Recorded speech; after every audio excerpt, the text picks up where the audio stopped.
Two Jews, both big and tall, no subject too small for the good guys.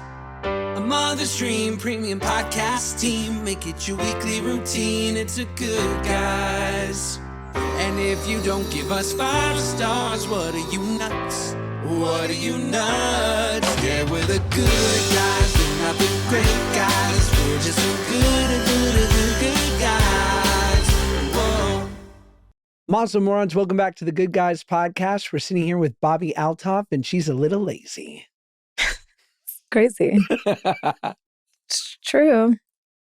I am too. We all Are you? Mm.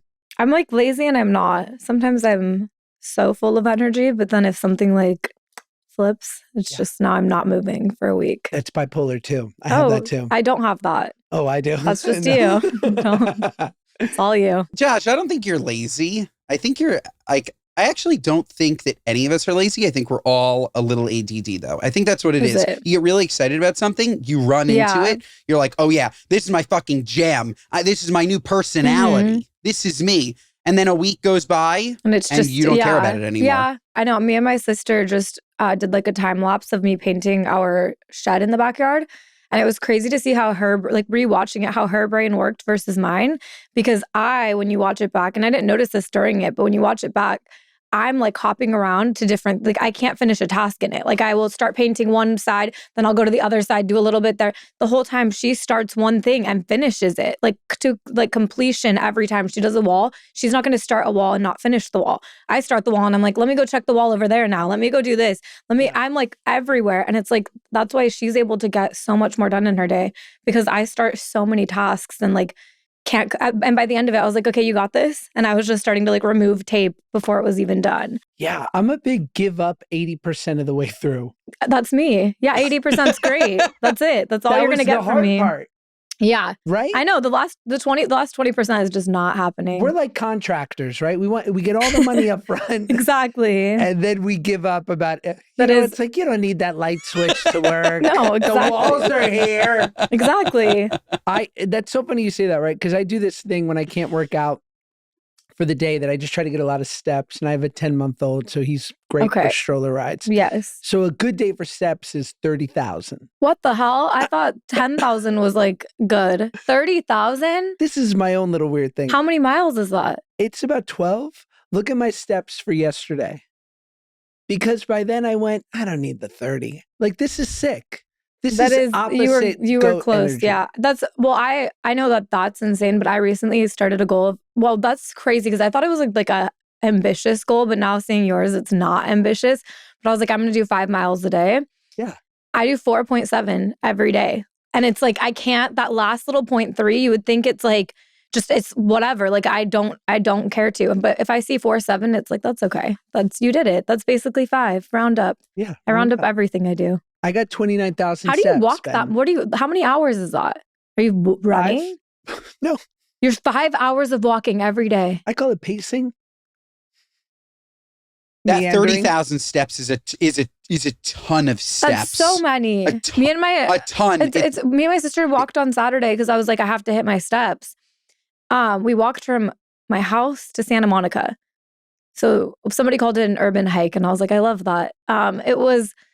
It was all day. It was so long. It was a 9-mile walk. We like went on a scooter for a mile, but that's your whole day.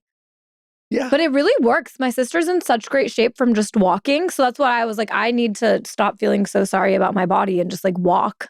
That's not that hard. Do you feel sorry about your body? I hate my body. Ooh, you're on the right podcast. Sorry. Yeah, babe. me too. Do you? Me too. No, you don't. Yeah. Oh, you do? Yeah, I do. Of course. We're very self-critical.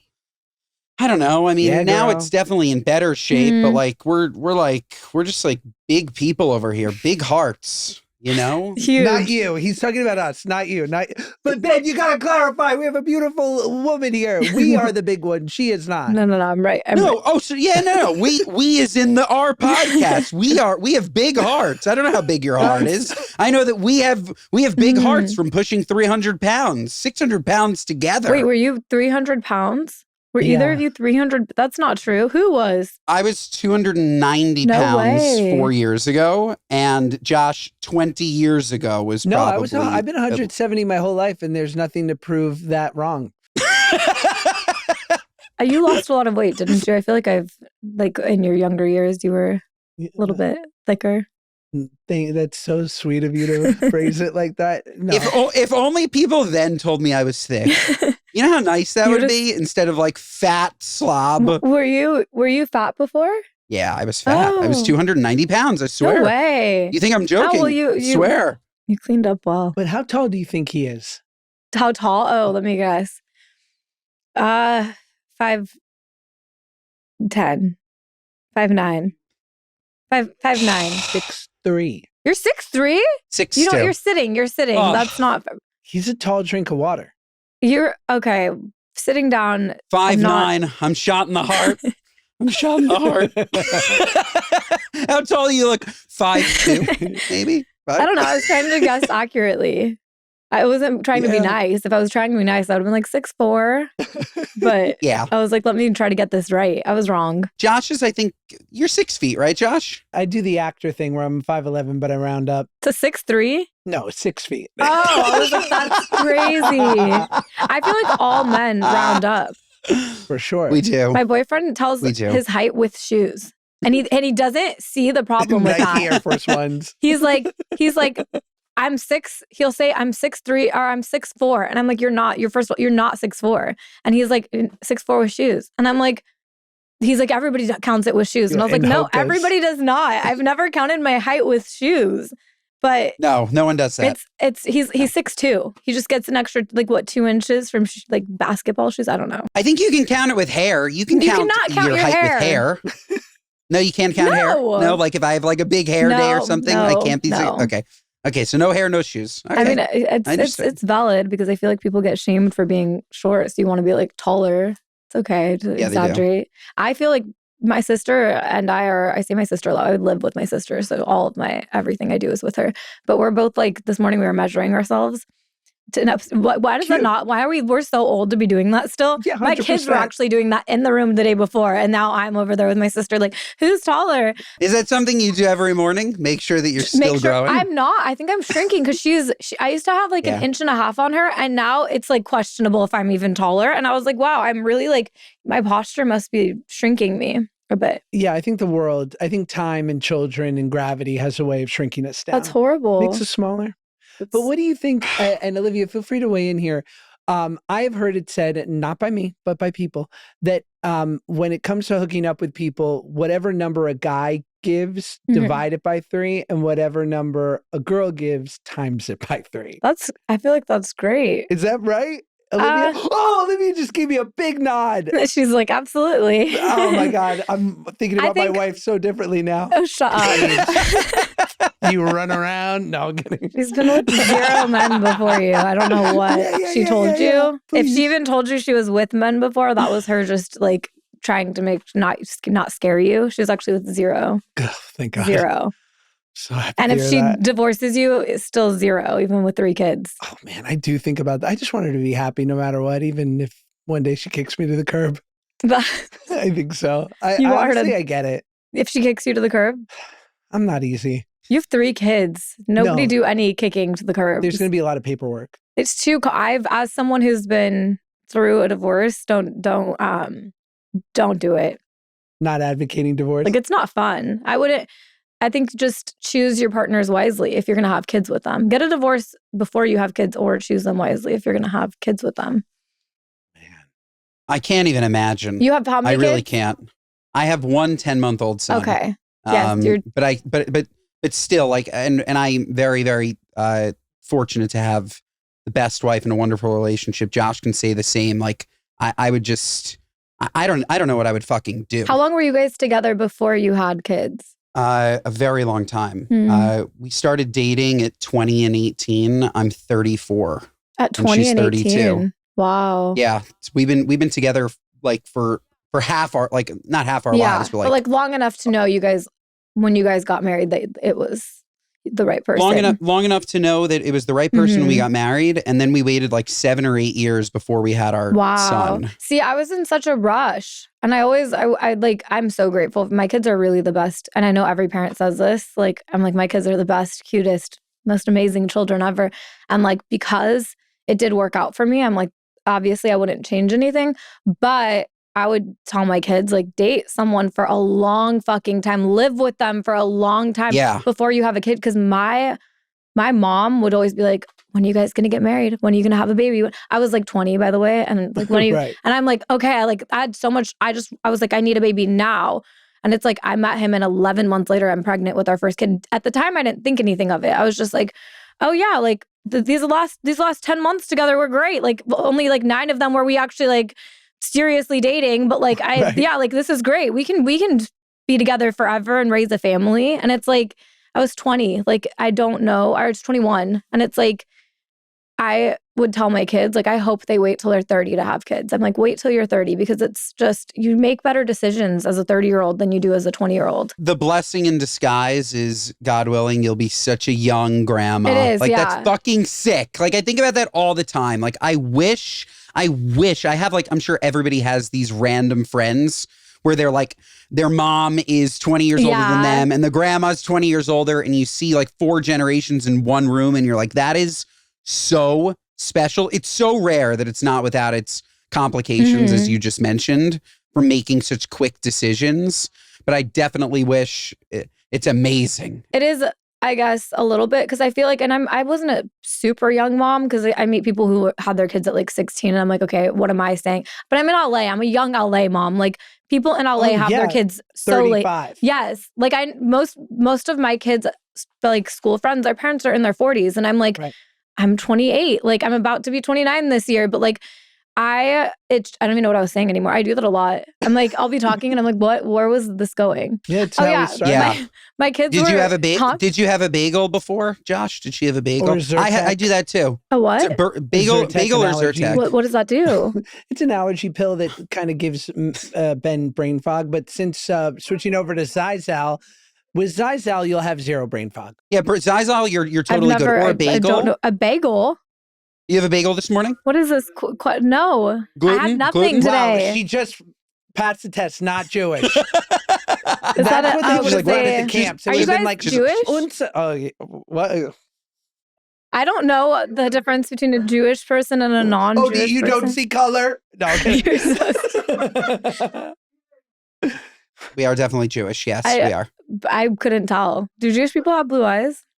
Some. He has light eyes, right? You have green eyes, right, Ben? I have light eyes. But yeah, no, I don't think that there's like a specific eye characteristic. Okay, it's just, I don't know. Yeah, my wife's Irish Catholic. So we call our kids Cashews. Oh, because we're talking, okay. Because you're religion Jewish, not ethnicity. Jewish is considered... I don't know. I'm so stupid, so do tell me. No, it's both. Ethno-religion. Okay. I like that you said that, though. You say that you know nothing, and the fact that you knew that, though, that's the biggest thing. It's both. Okay. So your wife, that's why you gave her religion, Catholic. Yeah, she's Irish. Right, because you could be Roman Catholic, Irish Catholic. Okay. Yeah. She's Irish. Got it. Yeah, I'm learning so much in my adult life. We're here to help. Thank you. This episode of the Good Guys Podcast is brought to you by our friends at Zizal. Folks, you know Zizal. You know that over-the-counter medicine with the cute little owl that helps you relieve allergies for 24 hours. Folks, Zizal Allergy 24-hour relieves allergies while you sleep, so you wake up refreshed for a productive next day. There's nothing worse than having allergy flare-ups, okay? But taking Zizal at night so you can get symptom relief and wake up feeling refreshed is the future.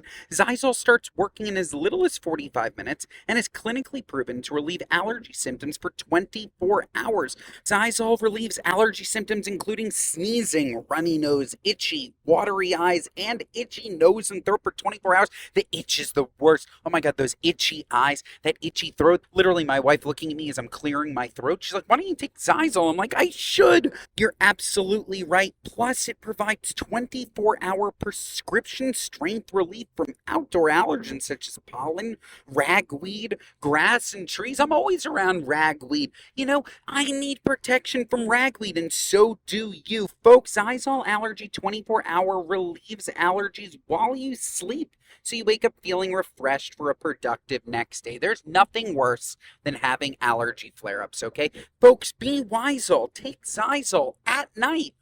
This episode of the Good Guys podcast is brought to you by our friends at Home Chef. Folks, you know the feeling, okay? You are relied on day in and day out to cook your family's meals. It's 5 o'clock, you're starving, you're feeling hangry, you get that text from your husband or wife saying, dinner almost ready? I forgot.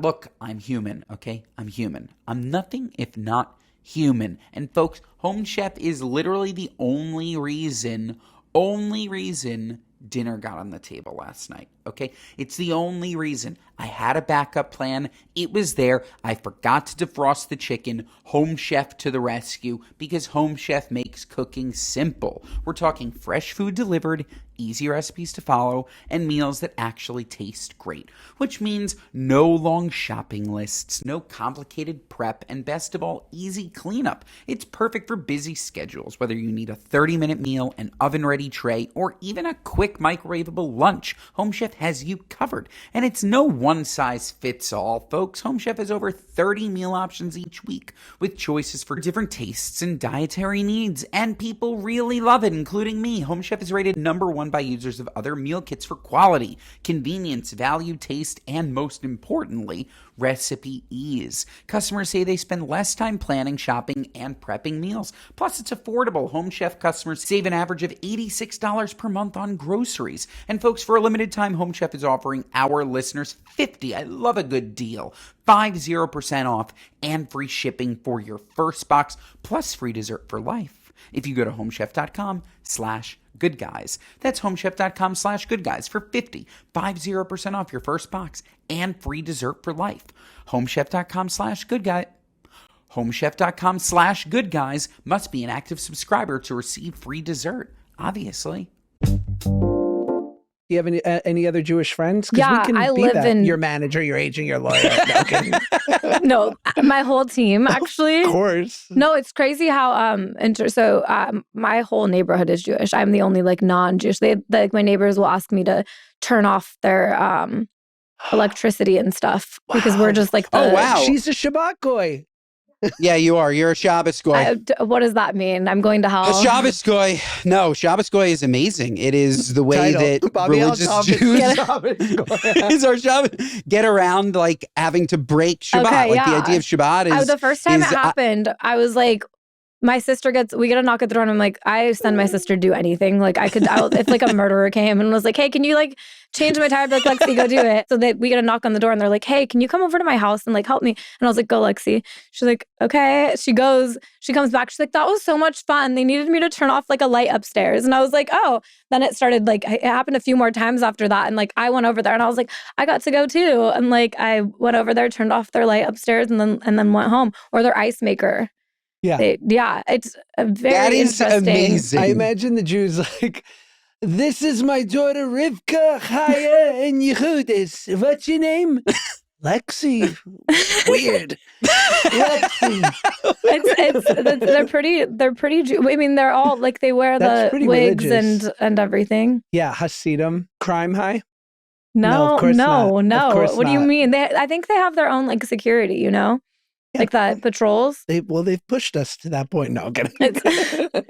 I have all the benefits of it. It's lovely. But Ben is the better Jew of us both, and has done some religious No studies such and thing, whatnot. but Yes, he's very giving. But let's also say it's crazy. What's crazy? That we as that there is a religious sect of us that find workarounds for I think that what she's describing though, so there are two types. I actually think that what she's describing is an honest one. Well, so their housekeeper would accidentally leave they wouldn't do it. Their housekeeper or somebody would accidentally leave something on and they didn't want to turn it off themselves.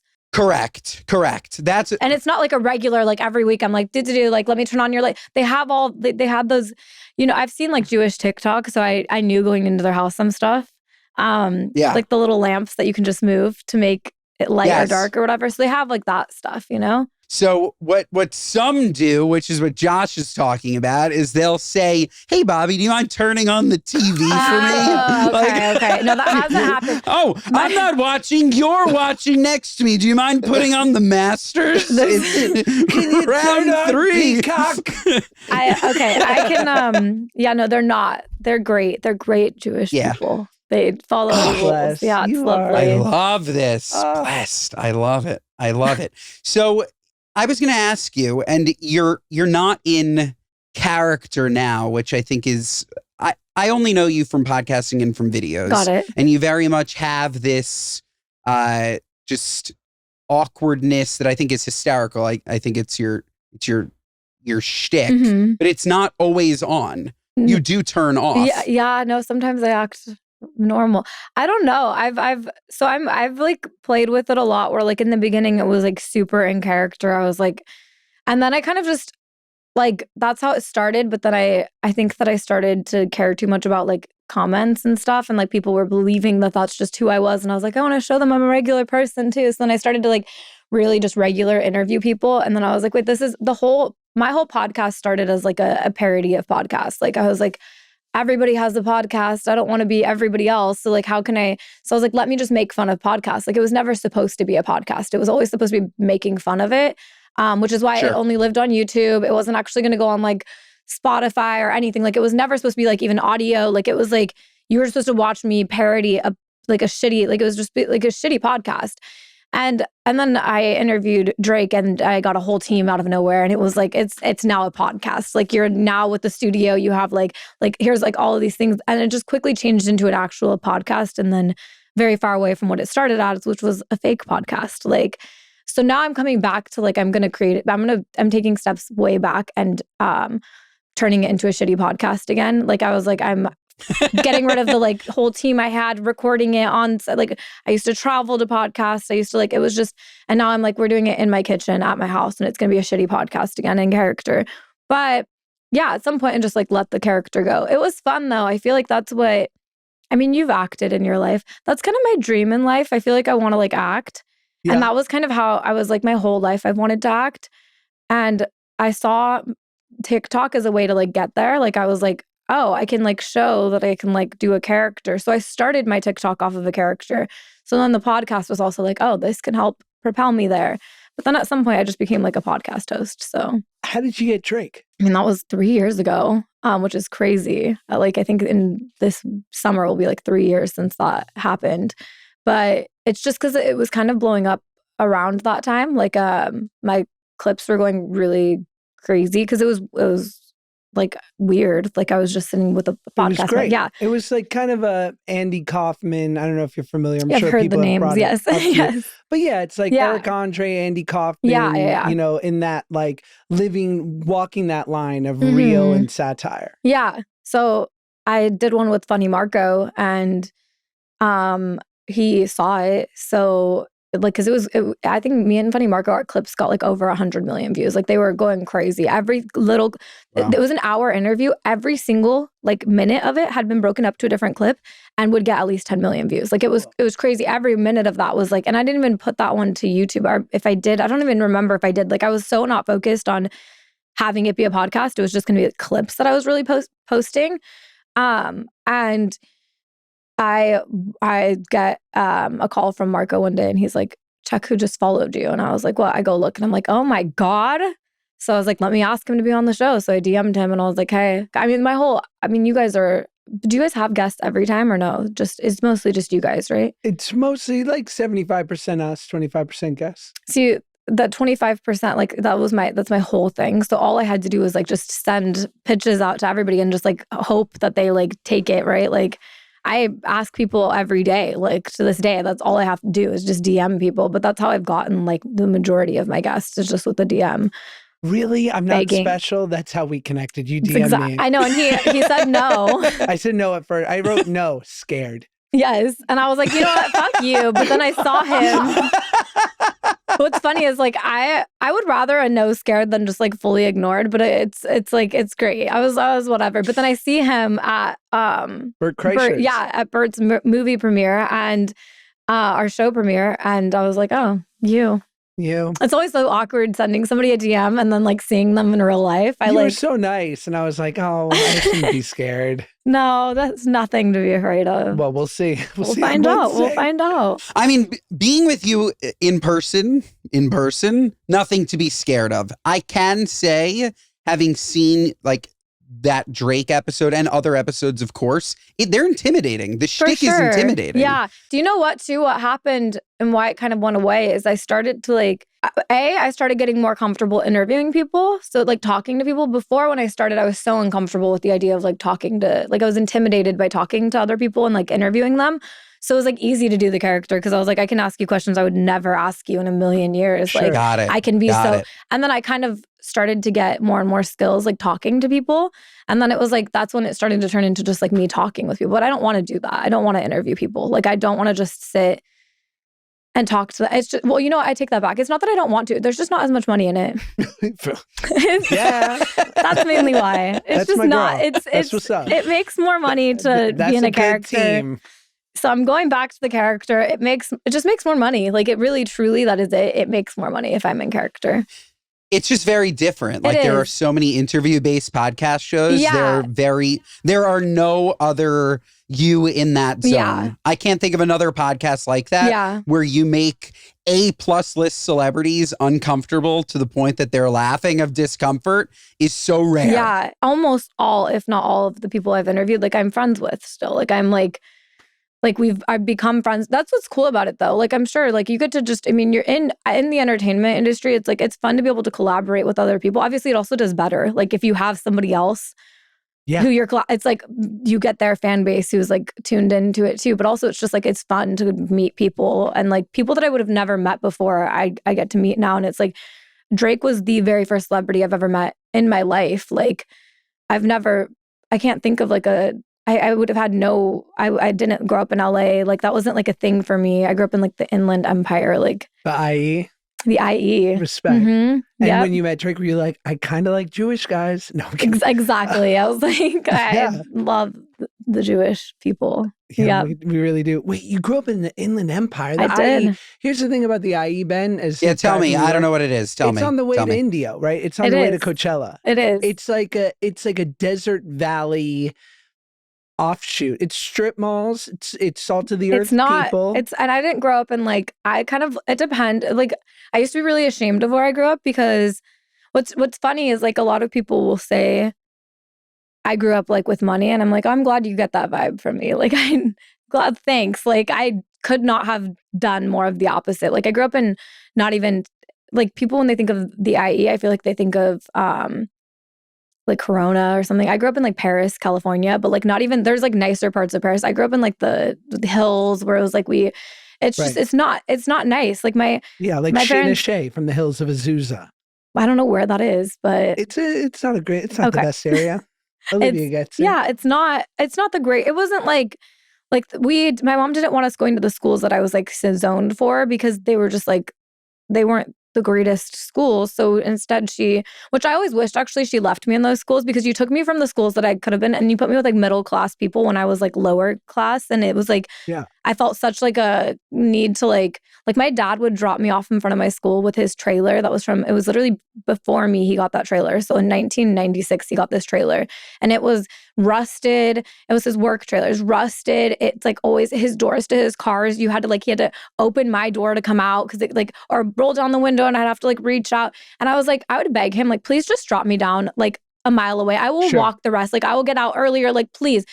Like, you shouldn't be ashamed of your father for working hard. And I'm like, okay, I wouldn't be ashamed if you sent me to like the other school. You sent me to the one that's like... Is this a movie? This is a movie. Is it? Is there a movie like this? No, it shouldn't. Oh, no. My boy Len, his Russian immigrant father, Felix, used to rip cigarettes in the school parking lot waiting to pick him up and clean the tires. Oh my... And he'd be like, Dad, you can't smoke on school property and stop cleaning the tires on our 98 Nissan Altima. That's how it's like, it's so embarrassing. I was humiliated and my dad didn't to him, it was like, this is my work truck. Like, this is your lucky and I was like, this is so humiliating. Like, please, for the love of God, just drop me off down the street. Like, I will.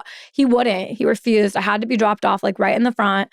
I was like always so just embarrassed. I feel like I've spent my whole life just being like embarrassed and out of place. How's that feel? You still got that? Yeah, no, I have, like, I feel so, I don't know if at any point, even at like the peak of like when my podcast was like on the top, I still felt like I will always have this feeling of like, if I'm in a room, right, like interviewing someone like Drake, for example, I will always have this feeling of like, I do not belong here. Like, I do not deserve this. I do not belong here. Like, this is like it's just, I'm very grateful. Like, I'm so grateful in any room I'm in. Like, but I always feel like they're doing me like a favor. Like, they're like, you're like, this is like a handout for me. Drake was. He was. But somebody did him a favor, Josh. Like, imposter syndrome is what it's called. It's so unbelievably real. It's so real, and it's important to remember that somebody did Drake a favor too. And he did something with it, right? Like, he fucked, like, and you are too. But like, and I think I have, and I think Josh has. Somebody always does somebody a favor. It's just like everybody, like, no, unless you're a Nepo baby, like, you did have to make your way into that industry at some point and like work your way up. So it's like, but even if I'm like shooting for like a magazine and they're putting money into like me being there, I feel guilty the whole time. Like, it's like, I have so much guilt being there because I'm like, you're wasting resources on me. Or like, even being here, I'm like, you guys, you sure you want me on your, like, it's, I have that feeling in any room I'm in of like you're wasting your resources on like me. And I'm like, it's, I don't know. Like, I don't know if that'll ever go away, but I think that's like maybe from my childhood of like always feeling like I didn't belong wherever I was. Like, just like, I don't know. It's a hard thing. I'm a sober guy, and early on in 12-step, when I went in, guys would be like, you're self-centered. I'd be like, no, I'm not. I'd be like, that's reserved for people who like themselves. And they were like, if you think about how great you are, or you think about how terrible you are all day, you're still thinking about you. Oh, I'm so self-centered. I would never, I'm like. And not like it's, because I am 100%. And it's just, I think that our minds use that as an outlet for that self-sabotage and that spiraling. So it's like, it's just whatever mechanism you allow it to have, it'll take them. So you want to think poorly about good old Bobbi, who we love and appreciate and so happy to have you here. Like, your mind's like, go, I'll take that. Yeah. And if you want to think you're the greatest thing ever. And I wish though I had the opposite of that. Cause like, I feel like a lot of successful people have the opposite. Like, they think they're the best in every room they're in. And I wish I had that. Like, I think I'd do so much better if I could be cocky instead of like the opposite of that, which is like, I don't know. I don't think it is helpful at all. It's not helpful. Yeah, at least your side of it, I think, comes with some gratitude. Yeah. You don't want to be the opposite side of it, where like you're like, my shit doesn't fucking stink. People hate working with you, and you're not grateful for anything. Yeah. There's definitely something in the middle. I'm like eternally grateful for any. I mean, again, like, as someone who didn't grow up with anything, it's like the fact that I can like give my kids the life I give them, and like. The school my daughter is at now, I was a nanny for a little girl that I used to take to that school.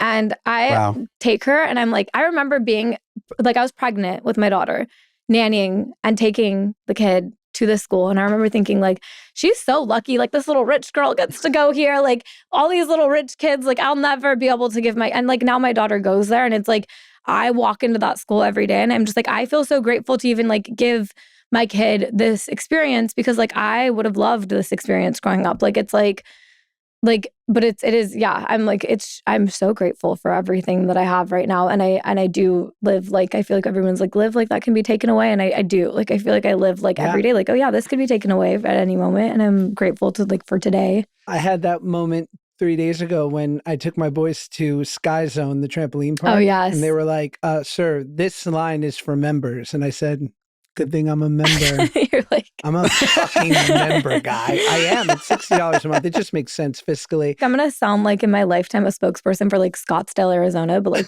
I went there and I was like, it's so clean. It's good living. Is it because it's new? Like, everything their trampoline parks are clean. Like, I would, like, you don't feel any sort of like, put some hand sanitizer on, guys. Like, here's some, like, none of that. Like, I'm like, this is so clean.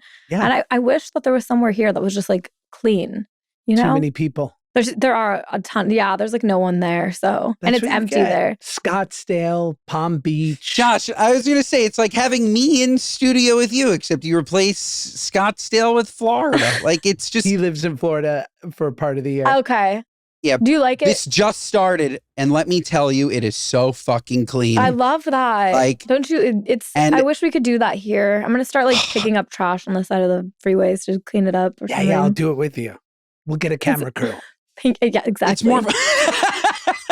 But my sister is like the type that will pick up trash. Like she walks every day, and she like is a winner. That's sweet.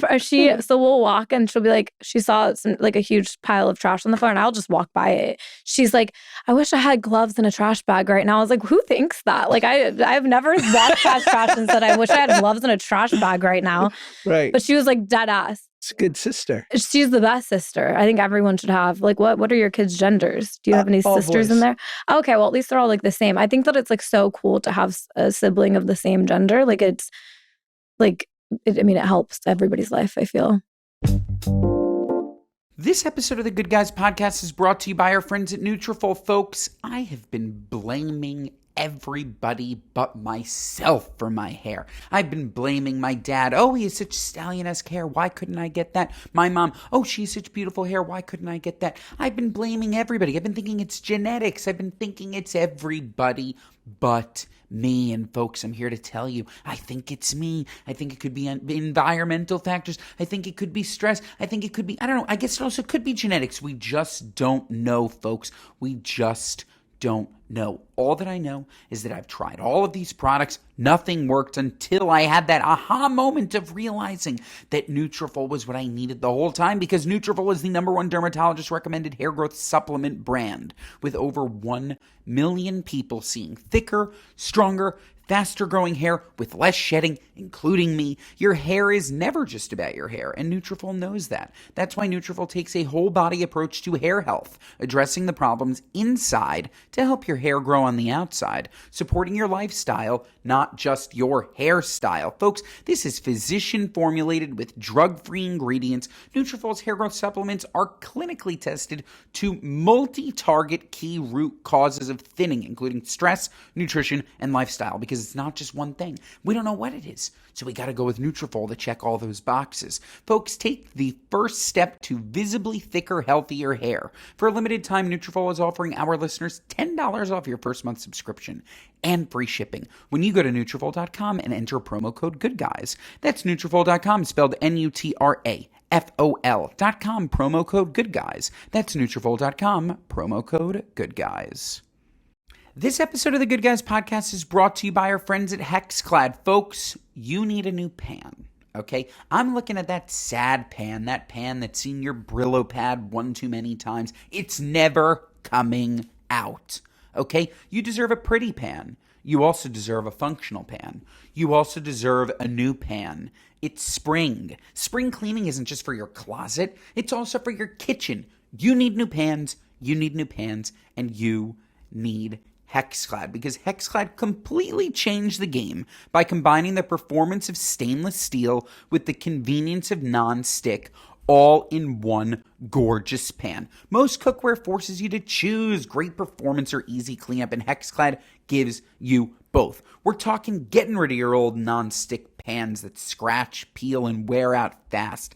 And the heat distribution is just terrible, okay? We don't need that. We need a great pan. We need a great stainless steel pan, but we need something that can be easily cleaned. You know how hard it is to clean a stainless steel pan? That's why Hexclad thought of both.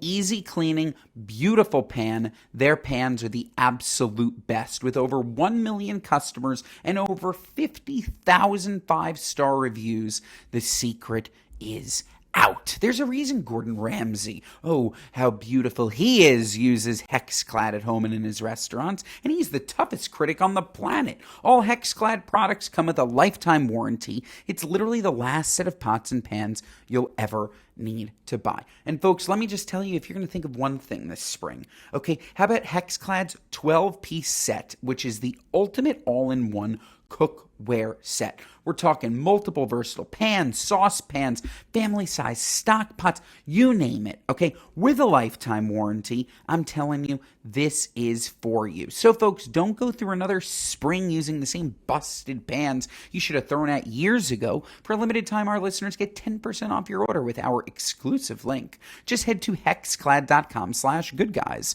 Support our show and check them out at Hexclad, HEXCLAD.com/goodguys. Make sure to let them know we sent you. Spring clean your kitchen the smart way with Hexclad. This episode of the Good Guys podcast is brought to you by our friends at Yasso. Folks, I love Yasso. I've loved their bars for a really long time, but let me tell you, my wife brought home their brand new Spoonables, which are around 400 calories and 19 grams of protein per container. You heard that right. You can literally sit, indulge, have an entire container for around 400 calories and 19 grams of protein. And I know what you're thinking. Ben, I've had healthy ice cream before, okay? I've had it. It tastes not so good, and it gives me a bellyache. This is the opposite. It tastes so good and no bellyache, and it's better for you. 19 grams of protein. That means you're going to eat this and you're actually going to feel satiated. You're going to feel full. You like that word satiated? That's a good big word. And folks, this is creamy, frozen Greek yogurt. Just like what you know and love about Yasso from their bars is now available in their Spoonables. Holy smokes, folks, now through April 30th, Yasso is giving away 40,001 of their new Spoonables if you head to yasso.com/goodguys to enter and upgrade your freezer, folks. It's looking mighty sad. That's Yasso, yasso.com/goodguys to enter and find full giveaway details, rules, and regulations. Find new Yasso Spoonables at a grocery store near you. So from the moment that Drake episode releases, what's the ascension feel like? Is it immediate? I mean, obviously you were already killing it. Tell me about those days after. We live for that. Was it? I mean, when did the Jewish Dream Team start circling and going, we pick you, Bobby? You know, it was like one of the claw machines. I mean, I feel like every person on the internet, when they like blow up, it's like they have like a very like they have like 6 months where they like are on top, right? Where it's like that's like the hot thing, right? And you're getting all. So there was like a good 6-month period where I was like, oh my, and the whole time I was just like waiting for this to end. Like there's no way this like lasts, and surely, sure enough, it didn't last for long. Of like you're like there was a moment where it was like just like A-list celebrities are like DMing me, being like, I want to get on, and it was like my DMs requests are like people that I've like seen from afar and always been like, these people are so out of reach, you know, like you like who? I don't know. Is there like one or two that you can say reached out? Well, a lot of the people that were even on the podcast, like in the early days, like were from DMing me. So it was like all like most people were just like a few of them I reached out to, and then my team kind of like stepped in and got me some people who I was very like excited about, like Scarlett Johansson. I remember being like, oh my, being in a room with her, I was like, you are literally like so beautiful. It's crazy. Or like even Jessica Alba, like looking at her, like sitting in a room with her, I was like, she's perfect. Like her face is, I'm like, you are so beautiful. Like it's crazy. Like I've just looked at her as like someone who I've always thought was like stunning. And then to be in a room and have it be my job to like some press with her for like, it's very exciting. But yeah, it was very crazy. Like out of nowhere, I'm getting so many people just on this little show that I like thought up one day. And I've told this story before, but like the show, I was with like a little rinky-dink agency at the time, you know? And when what's funny is they're not that rinky-dink. Like I think they just got bought by like DBA, but I sent them my idea for the podcast. It was like, it's going to be a parody of Guy Raz's How I Built This. And I like had this whole thing. It's going to be called The Really Good Podcast because it's a really bad podcast. And it's going to be like this whole entire thing. And I'm going to be like in character. And they accidentally sent me back their internal emails about it. And it was like this wannabe Zach Galifianakis, like this is already done. Like this isn't going to work. It's their internal emails. Whoa. And mind you, I'd been excited for them to reply. So I'm like checking my email, waiting for them to say what they think. Cause I finally sent them this like pitch deck of like what I wanted to do. I see that, my heart like sank. I was like, these motherfuckers, like you're so rude.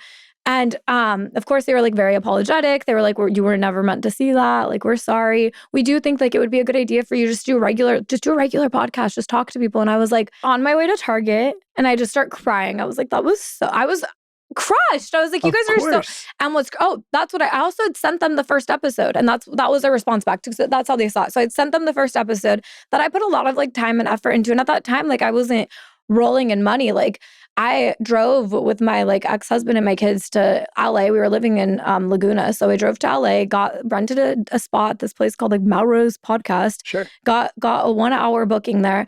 I was like, I wanted a big person at the time. I was like, I had a lot of influencers and stuff I was mutuals with. So I asked Colleen Ballinger if she would be my first guest. Wow. Miranda sings. And she said yes. So I drive all the way there, get a hotel for the night, film this hour, all of the clips too. So like I hadn't posted yet. I sent it to my team first thinking like, this is going to be like, they're going to love this. They hated it. When I text her after and I said, this is what they said to me, she was like, every time I've ever had something do really well, somebody's told me that it was like not like, she was like, my first like Netflix show, I had said this is going to be one and they like everybody shit on it. And now I have my own like show on Netflix. And it's like, I was like, so she's like, post it. Cause I was like, I don't think I'm going to post it anymore. Like, and I was really like, I waited a month after, which is unlike me. I'm the type of person that records something and the next day it's going out. Like, I can't wait. I have no patience for anything. Like, I want results right away. And for that, I'm not going to put this out. So I was like, not feeling any sort of like, I wasn't going to put it. And then they said that. I was like, absolutely, this is just this shitty. So she is like, no, post a clip. And it was like immediately every clip I put up of that episode got like 5-6 million views. And I was like, okay, maybe I actually do have something here. So I kept going back to that same podcast studio. I'd go like, my boobs were crazy at the time. I had like breast milk. I was like breastfeeding my baby and then like had like I look back and I'm like, why didn't you wear like a t-shirt? Like, that's crazy. Your boobs were insane. Why? They were two complete different sizes. They're like, it's like an A cup and a double D. That's and cool. it was insane. And what's crazy is I wasn't like uncomfortable in my body at that time. I'm like, now somehow I am, but like then I wasn't. I don't know. And yeah, I like all those early episodes. I'm like, that looks so crazy. But I would try to like pump the bigger side to get it just right before to like get it like be even a little bit. Wow, it's like letting a little air out of the tire. It's literally exactly that. That's the best description of it. It's literally it. I had one side that was doing the whole job of breastfeeding a baby, and the other side was doing nothing. It was useless. Wow. So yeah, women are so rad. It's just like we don't have to fucking do anything. You guys don't. That said, I also have breasts that are two different sizes. You wouldn't know it, but my right is bigger than my left. Wow, I didn't even know that was possible for men. But you guys have, it is with formerly fat men. Okay. You guys have to deal with so much more. We really don't have to deal with anything. Like, it's truly like the job of a mother. It's just, I love moms though, because you look around and I'll see like a mom and I'm just like, look at you. You just like, you love your kids so much. And I think that's so cool that there's like you have a mom that like, it's like everybody has like a mom who like, even if they were like not great moms, like really just loves their kid, you know? Like, I don't know. My mom was like not an amazing mother, but I'm like, she did love me. I can't say she didn't. Like, it's like my kids, it's like all I do is pour my like love. And all of us are just trying to do our like best, do better than our moms, you know? And it's like, we just love our kids. Yeah. For being good dads, like I think Ben and I are, it's great because the bar is low. It's so low. It's so low. Like my dad was like, nice meeting you. That's so then now it's just great. If you stay around, it's like, yeah. Good job. That's what I tell my boys all the time. They're like, Dad, get off your phone. I'm like, I'm here. Am I not here? So when you talk about like that, so it was 6 months of feeling on top and you knew that it was kind of going to, like when you got that huge wave of people like that we all get, like I've gotten it before and people are coming after you, like, are you like, this feels undeserved or does it just level you? I take a lot of what people say personally, like especially things if I'm already like insecure about it and then they say it to me, I'm just like, well, fuck you. Like that's like confirms your suspicion. Yeah, like I've been there. It's so it's like it's good in some ways. Like I'm really great at taking constructive criticism, but I'm also really great at like taking unconstructive criticism, if that's a word. Or like, misconstrued criticism. That's my favorite. Like you hate me, don't you? People are so mean all the time. Well, they are, and it's so funny, right? I was recently watching I watched clips that went viral of Theo Vaughn on Joe Rogan's pod, and not critiquing what Theo's, Theo is a 50-year-old guy, like, who, what good is fuck you money unless you say fuck you, right? Mhm. Like, whatever he wants to do. But what I found interesting, right, was at the point when I watched it, there were 1 million views on the pod and 10,000 comments. Mhm. And that ratio, I was like, that's about right. I was like, Mhm. 1%. Yeah, Like, that is crazy. 99% of people watched it like we all would and just not comment. Yeah. Because we're normal. Yeah. And 10,000 people either loved it or hated it. And they really took issue with Joe because they felt like he wasn't supporting Theo. And all I've known is that Joe has been one of the great supporters of Theo, like personally, like whenever he's struggled in his life, that Joe's been there as like a friend. And I was like, you little jerks, like, here you are thinking you're supporting this guy, but God forbid he was really in bad straits. Like, Joe would be the call, right? Joe would go help him, not like people you also jerk. just like it's hard for people to understand that there's like a whole life that happens outside of what you put on like the internet. Yeah. Let's do a moron mail, and then what are you nuts? Moron mail. So, Bobbi, Moron Mail is, we call our listeners the morons. We're all morons. Okay. Which I think is actually very apropos to the conversation that we just had, where none of us actually know anything. It's true. Not one thing. But you can go to goodguyspodcast1@gmail.com, write us in some Moron Mail. Maybe we will read it aloud. This is from Anonymous. Hey, good guys. I just went to the movie theater with my sister-in-law and teenage nieces, and all of them arrived to the theater at showtime. I couldn't believe it. Since my one sister-in-law was the one who purchased our tickets, I couldn't go in and get seated before they all arrived. The concession lines were horrendously long, so by the time we purchased our drinks and snacks, the previews had been going for a full 10 minutes, and we didn't get to our seats until the middle of the last preview before the actual movie started. The crazy thing is, this has happened before. None of them care to see any of the previews before the movie. Are you guys the type that arrive early to make sure you get your concessions and get to your seats before the preview starts? Or do you take your time and not worry about getting to your seat until the movie is starting? I can't relate whatsoever to people who are purposely late to movies. Thoughts? Love the pod.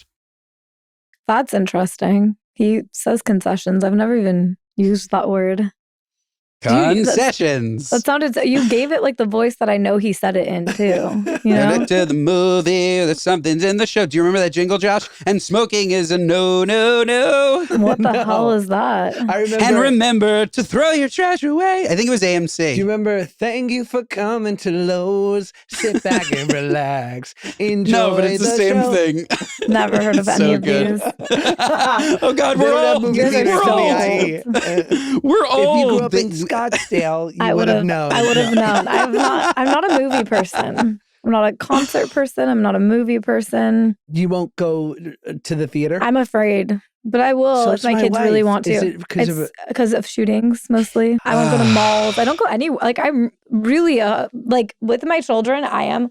So, and then I won't go without them because I'm like, you're going to be motherless if I will go watch a movie. Was it worth it to go watch a movie now that my kids are motherless? Yeah. That's probably, I think every mom, I was supposed to go to Disneyland with a mom friend of mine.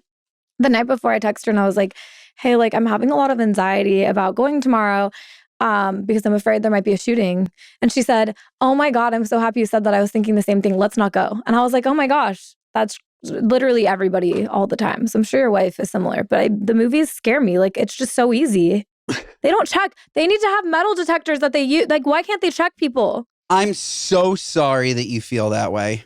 It's really annoying. I don't know, Josh, if you're the same way hearing that. I'm like broken inside about the fact that you and other people feel that way. Yes, we should definitely have metal detectors in movie theaters, but like the idea that you feel that you can't go to the movies without being fucking shot. It's scary because I've been friends with people who live in Europe and stuff, and I'll be like, oh, you just go to the mall here? Like, you just go into it? Like, you're not afraid? And they're like, what do you mean? Like, they're afraid, like, stabbings happen, but it's like, no one's going to go in with like an assault rifle and just like kill 70 people real quick. Like, it's so common here. And it's like, this is a conversation me and my ex had a lot, but about like public school, which is crazy. I've kind of gone back and forth. I think public school might have more like police than private school, but it just depends. Like, I've been to like my public school that I went to when I was a kid had so many police officers outside, and I'm like, shout out. It's means you're in a good part of town. No, sounds like the wrong in New thing. York. My shit was locked down. My elementary school was locked down. Hard body, like. That's what I want. Okay, so what do we do about this poor girl and her friends? She shouldn't go to the movies. Well, no. Look, here's what we do. She goes early. She gets all the snacks. She watches a beautiful movie.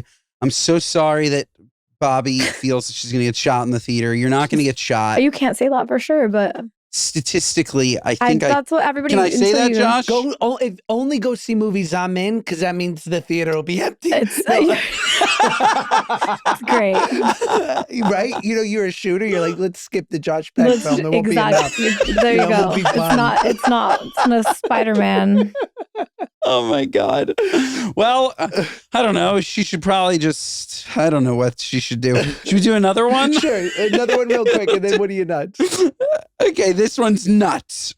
Is watching porn on a plane nuts, or am I nuts for not minding my own business? For context, I was sitting in the window seat and noticed a guy in the middle seat in the row in front of me looking at adult content. It was an evening flight, so the plane cabin was dark and his brightness was up. I once saw a dude at our public library looking at it on the library computers, and I couldn't believe those sites weren't blocked. I think, is that not illegal on a plane? Like there has to be laws. It should be illegal. I think it might. Well, especially if he was doing anything with that information he was taking in. It's definitely illegal. What are you doing if you see somebody watching porn on the plane? I'm telling the flight attendant. I'm not letting that. I'm going to be like, excuse me, he's watching porn, that fucking weirdo. I'm more upset with Teresa Giudice FaceTiming without headphones on your, like, if you're doing that in private and you're not bothering anyone, I would be more okay with that than someone making a ruckus on the plane that's ruining my experience. Watching porn? No, that's so weird. I'm not for it, but I think on the tier of annoyances. That's pretty high up there, like, you weirdo. Yeah, no, that there's no way he's just watching it. Like, ew, men are so gross. It's fucking nasty. It's nasty. I think I'm with you, Bobbi. I think I'm telling the flight attendant, especially if I'm with like my son. Yeah, like if my children. Just, there's kids on this flight, and this man is it's disgusting. You pervert. I'm like, excuse me, flight attendant. The man in 3C, he's watching a scene with Manuel Ferrara and Gigi. I mean, I don't know who, but they're. Do you mind asking him to turn up his volume and remove his headphones? You might ask him, what's his Bluetooth? You mind asking him to pass the phone? You ask him to turn on his AirDrop. Man. I know. We're just so disgusting. You're disgusting. Yeah. We're horrible people. I disagree with porn ever being watched, but. Am I mishearing that it's become more popular for women to watch it, or no? Maybe I think that I'm in the boat of people who thinks that's like men, no one, like, I don't think that's healthy. I think watching porn is unhealthy for your brain. Even if it's like super moderate? If it's unhealthy. Ever. I think it makes men like more addicted to it, and they're already so sex driven. It's like I don't think men should. I think it's like none of that. Especially if you're in a relationship, I don't think porn should be consumed. Is my hot take on porn. I disagree. To each their own. I just really don't. Yeah, I don't. I've not like just. I think that I've like seen in my life that's like something that does. It's like it's not good for relationships. If a man is like that. I'd never. I hope so. You guys are both sitting here looking so guilty. I'm clean as a whistle. Good. I'm clean as a whistle. Josh, what are you nuts? What are you nuts? Our what are you nuts moment of the week are our gripes with people, places, and things, both big and tall, whatever's sticking in your craw. So what? Anything that makes you say, what are you nuts? We'll go first. You'll have time to think. What are you nuts? Oh, what are you nuts? So like it could be something as dumb and innocuous as it could be going to the movies, or it could be something small, something huge. Take your time. You'll hear it. We'll give you an example. I ordered an Uber X the other day, Bobbi, in the great New York City. Okay. The Uber pulls up. It's a yellow cab. That's a what are you nuts? All of a sudden, I know that the trip that cost me $45 if they just turned on their meter would have been $7 plus the $4 in extras. You're looking at me in the face, taxi cab, and telling me that I'm getting ripped off. If I order an Uber X, it needs to be a Toyota Camry. It can't be a yellow cab. Otherwise, you need to turn on your meter. That is a what are you nuts? Got it. That's what are you nuts. My what are you nuts, let me look at my notes, is, 4-cheese pizza. I've never been anywhere with 4-cheese pizza. I recently went to a place. Okay. Don't- I don't do dairy, so Don't change them up. yeah. You know what I mean? None of that. Straight Mott's. You know? We figured it out. Yeah. Stupid I like idiots. vegan cheese. My wife's vegan. So Is she? I do like I want to be cheese vegan. on pizza. I'm gonna be. Is she? How long has she been? 10 years. Oh my god, I love that for her. Mm-hmm. She's good and she's not annoing. I love a not annoying vegan person. The verdict's out on you. I'm not sure how you'd be. I think I would be a not annoying vegan person. Do you know what? I've tried really hard to be vegan in my life multiple times. I can only ever last like a week. It's hard. It's in everything, like butter. It's hard. Butter. Like, it's hard to exist in society. Yeah, you can't. Society, I know. I felt so like I couldn't go anywhere. I was like, oh yeah, let me just get the broccoli. Like it's salad and fries. Yeah, fries. But that's also so unhealthy too. So I was like, I was doing like and Josh with the big new wave beef tallow, you got to be careful. So true. That's not vegan. The fries anymore. Beef tallow is beef fat that a lot of really yummy fries are cooked in now. They're fried in beef tallow. Okay, see. It's too hard. I want to be like I aspire. I don't eat a lot of meat, but I aspire, and I don't eat dairy, so I'm almost there. But I aspire just to be like that, like lower my footprint. I've had a lot of my friends are vegan, and they've told me that like you don't have to go all the way. Just try to do as much as you can, and that's like still better for the planet. You could do that if you want. You don't want to? I've been vegetarian at times. I love eating vegan, but then I just try. By the way, you do it, Josh, because your wife is vegan. You definitely eat less meat than you would. 100%. I probably eat vegan like 25% of the time, and I love it. Does she cook? Mm-hmm. That's so lucky. I'm gonna move in. She doesn't cook vegan though. Like she cooks like not really. She'll like cook something for herself, and then because she cooks like meat for the kids. And okay, that's great. I like that. Mm-hmm. Like I like the I've like not making your kids do it and stuff. Like I think that's like let them decide. Yeah. But come on over. I'm going to come over. Kids. I'm going to come over. They're going to have chicken nuggets and I'm going to have a salad with your wife. It's great. Paige. Do you have a what are you nuts? I don't think I have any. We'll make you go into the movies. Your what are you nuts? It's just going to the movies without fear. Going to the mall in general or anything without fear. People do that and it is crazy to me. I love the mall. They just go to the mall. You hit a food court recently? You're talking to mall goers. I'm you just go to letting the mall? you know. Constantly. We go everywhere that you're afraid to go. Really, you do? I go. I'm too scared to. If I have one thought about like canceling a flight, it's gone. Like I'm not going. I don't care how important that trip was. I'm not going. And if I'm so fearful of I'm clearly someone who needs to back on their anxiety medication. Yeah. But Lex, you doing a little 10 I was mils? on Zoloft, 100 milligrams, 100 mil. Okay. Yeah, lots to fix there. Clinical dose. It was great, but go back. I do it again. I was going on. They gave me that, and then I had Xanax for flights because I could not. I was like, that's like Ben and Jerry's, babe. It's great. Ben, take us home. Bobbi, anything else you want to plug? The podcast, we're plugging the podcast, but it's inconsistent, but we love it. Josh is going to go on. I'm so excited to have Josh on. It's going to be great. Okay? I just plug my future, support things I do in the future. I don't know what they'll be, but support them all. We're supporting everything Bobbi's doing. She's fantastic. Thank Folks, you. This episode's 5 stars. Otherwise, what are you, nuts? Listen to us wherever you get your podcast. Watch us on Spotify. The video off the charts. This Spotify video, this is an unbelievable feat, Josh. Amazing. We have our beautiful video on Spotify. Mondays and Thursdays, folks, we will see you next time.